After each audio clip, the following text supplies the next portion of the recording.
lah pidana dengan pasal contempt of court. Mas Isnur, apa sih kekhawatiran tentang pemahaman kepolisian dari RKUHP ini sendiri? Apalagi ditambah dengan pemahaman kepolisian yang banyak salah kaprah. KUHP yang sudah hidup 70 tahun saja di Indonesia banyak salah kaprah, banyak salah penggunaan. Apalagi dengan pasal-pasal baru yang memberikan legitimasi tambahan kepada polisi. Pasal yang multi interpretasi, pasal yang karet. Itu kan pasal yang absurd dengan paham lain yang bertentangan Pancasila. Pasalnya absurd sekali. Paham apa? Bertangan seperti apa?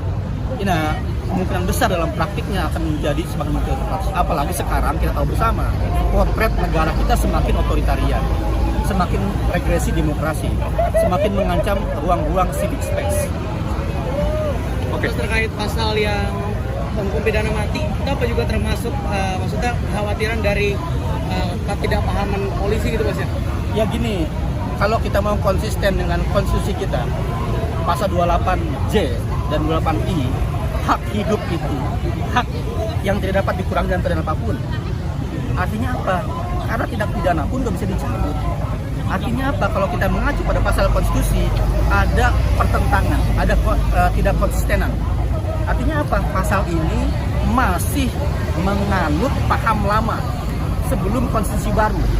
Dan secara diametral dia bertentangan dengan konstitusi yang menyatakan hak hidup adalah hak yang tidak dapat dikurangi dalam keadaan apapun. Baik itu bencana maupun perang maupun dalam keadaan dia melakukan kesalahan dalam pidana, itu nggak bisa. Konstitusi seperti itu. Mas Isnur, berarti dapat dikatakan bahwa jika RKUHP ini disahkan bakal menambah kewenangan kepolisian lebih luas lagi untuk menjerat, mengartikan sebuah unsur pidana.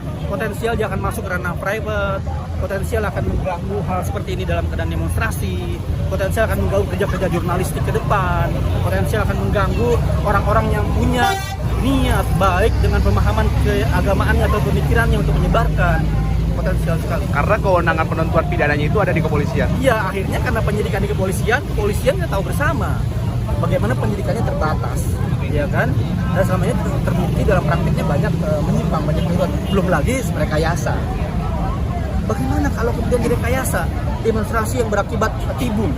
Bisa saja kan kayak kasus Sarinah dulu, ada kerusuhan mahasiswa yang dituduh melakukan kerusuhan, ternyata bukan. Ada operasi di belakangnya. Itu kan rekayasa seperti itu yang dilakukan selama ini. Makanya kita ngomong ke mereka, Pak, bukan cuma norma dalam konteks ahli-ahli hukum pidana profesor. Pertimbangkan selama ini praktiknya. Yang Anda buat itu berdampak sepenuhnya kepada masyarakat. Anda kan nggak pernah dipidana, ahli pidana ini. Nggak tahu bagaimana kerja polisi sebagai masyarakat biasa. Anda punya privilege dalam merumuskan. Dan baiknya dalam merumuskan paham bagaimana suara, kepentingan, penderitaan dan kondisi masyarakat tersebut. Itulah dalam konteks membuat undang-undang yang baik. Jadi jelas ini mengganggu kebebasan berekspresi ya Mas ya? Oh jelas sekali. Pasal-pasal bermasalah mengganggu. Dan kami dalam hal ini tidak ingin bilang bahwa kami tidak menolak KUHP sepenuhnya, tidak. Kami mengapresiasi niat-niat untuk melakukan demokratisasi, tapi itu dia tidak menemukan wujud dalam prakteknya. Pasal-pasal yang disajikan masih banyak bermasalah, menghidupkan kembali pasal kolonial, mencerminkan pasal anti demokrasi.